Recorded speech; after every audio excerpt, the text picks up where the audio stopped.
अस्सलाम वालेकुम, मैं हूँ Hibba. Welcome to my YouTube channel. I hope everyone is doing well and safe. आज मैं आपसे कुछ बात करूँगी वेट लॉस के हवाले से कि किस तरह किन चीज़ों को यूज़ करके और किन चीज़ों को अवॉइड करके आप अपना वज़न जो है वो कम कर सकते हैं। फ़र्स्ट ऑफ़ ऑल मैं बात करूँगी ग्रीन टी के हवाले से, और मैं आपको एडवाइस दूँगी ग्रीन टी का इस्तेमाल ज़्यादा से ज़्यादा अपनी खुराक में शामिल करें।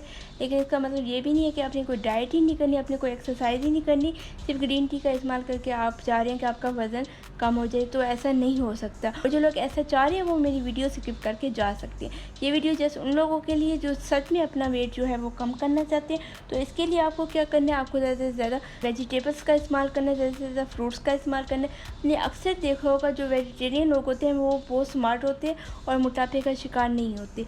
लेकिन अब इसका मतलब ये भी नहीं है कि आपने गोश्त का बिल्कुल भी इस्तेमाल नहीं करना, गोश्त का भी इस्तेमाल करें, लेकिन गोश्त से ज़्यादा आप सैलेड की तरफ ध्यान दें। जितना भी आप सैलेड यूज़ करेंगे उतना ही ज़्यादा अच्छा है, ताकि आप किसी कमज़ोरी का, वीकनेस का शिकार ना हो। और ज़्यादा कोलेस्ट्रॉल वाली चीज़ें या तो आप कम कर दें या फिर आप उसे कभी कभी यूज़ करें। अब बिल्कुल हम उन चीज़ों से अवॉइड नहीं कर सकते, उन चीज़ों को ख़त्म नहीं कर सकते, लेकिन हम उन्हें कम कर सकते हैं। तो मिठाई और ज़्यादा जो मीठी चीज़ें हैं उसका इस्तेमाल जो है वो कम कर। इन चीज़ों का कसरत से इस्तेमाल आपकी हेल्थ के लिए काफ़ी हार्मफुल हो सकता है, तो इन चीज़ों से अवॉइड करें। मीठा वैसे भी मोटापा पैदा करता है, तो अपनी खुराक में हमेशा दूध का इस्तेमाल करें, लेकिन एक मुनासिब हद तक। ज़्यादा भी आपने दूध का यूज़ नहीं करना। और दूध का आपको ये फ़ायदा होगा कि दूध यूज़ करने से आपका मैदा जो है वो कभी ख़राब नहीं होगा।